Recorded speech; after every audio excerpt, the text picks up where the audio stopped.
42 ஆண்டுகளாக கைவிடப்பட்டு ஒரு இடத்தை பற்றி எப்போதாவது கேள்விப்பட்டிருக்கிறீர்களா? இந்தியாவின் மேற்கு வங்கத்தில் உள்ள பெகுன்கோடார் என்ற சிறிய ரயில் நிலையத்திற்கு வரவேற்கிறோம்.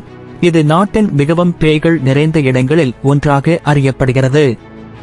இன்று இந்த வினோதமான இடத்தின் குளிர்ச்சியான வரலாற்றின் மூலம் உங்களை அழைத்துச் செல்லப் போகிறேன். கொக்கி, இது ஒரு பயமுறுத்தும் சவாரியாக இருக்கும். இது அனைத்தும் 1967 தொடங்கியது. பெகுன்கோடர் மற்றொரு ரயில் நிலையமாக இருந்தது. இருப்பினும் ஒரு ரயில்வே ஊழியர் ஒரு பெண்ணின் பேய் வெள்ளை புடவையில் இரவில் ஸ்டேஷன் பிளாட்பாரங்களில் சுற்றித் திரிவதை பார்த்ததாக தெரிவித்ததால் விஷயங்கள் திகிலூட்டும் திருப்பத்தை எடுத்தன. கதை காட்டுத்தீ போல் பரவியது. விரைவில் மேலும் காட்சிகள் தெரிவிக்கப்பட்டன. அடிக்கடி நடக்கும் அமானுஷ்ய நடவடிக்கைகள் ஊழியர்கள் மற்றும் பயணிகள் மத்தியில் பீதி அலையை உருவாக்கியது. 1968 வாக்கில் நிலையத்தை மூட வேண்டிய நிலைக்கு தள்ளப்படும் அளவுக்கு நிலைமை அதிகரித்தது.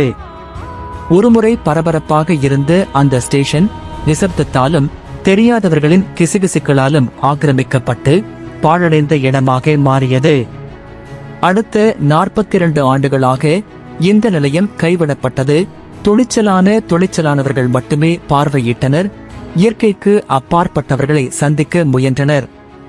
நிலையம் 2009 மீண்டும் திறக்கப்பட்டது. ஆனால் புராண கதைகள் ஒருபோதும் இறக்கவில்லை. வினோதமான காட்சிகள் மற்றும் விசித்திரமான சத்தங்கள் பற்றி உள்ளூர்வாசிகள் இன்னும் கிசுகிசுக்கிறார்கள். அந்த பெண்ணின் பேய் இன்னும் அவளது சொந்த காலமற்ற உலகில் தொலைந்து கிடக்கிறது என்று சிலர் கூறுகிறார்கள். எனவே பெகுன்கோடரை உண்மையில் என்ன ஆட்கொள்கிறது? இது கடந்த காலத்திலிருந்து வந்த ஒரு சோகமான உருவத்தின் ஆவியா? அல்லது நிழலில் உயிரை சுவாசிப்பது நமது சொந்த பயமா? நீங்கள் அமானுஷ்யத்தை நம்புபவராக இருந்தாலும் சரி, சந்தேகம் உள்ளவராக இருந்தாலும் சரி, பெகுன்கோடர் பேய் நிலையத்தின் கதை அறியப்பட்ட திரைக்கு அப்பால் இருக்கும் மர்மங்களை பற்றிய ஒரு கண்கவர் பார்வையாகும். நான் உங்களை பார்க்க துணிகிறேன்.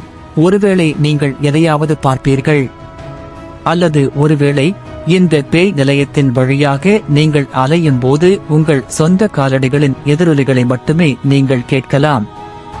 எப்படி இருந்தாலும் இது நீங்கள் மறக்க முடியாத அனுபவம். அடுத்த முறை வரை விவரிக்கப்படாதவற்றை ஆராய்ந்து ஆர்வத்தின் உணர்வை உயிருடன் வைத்திருங்கள்.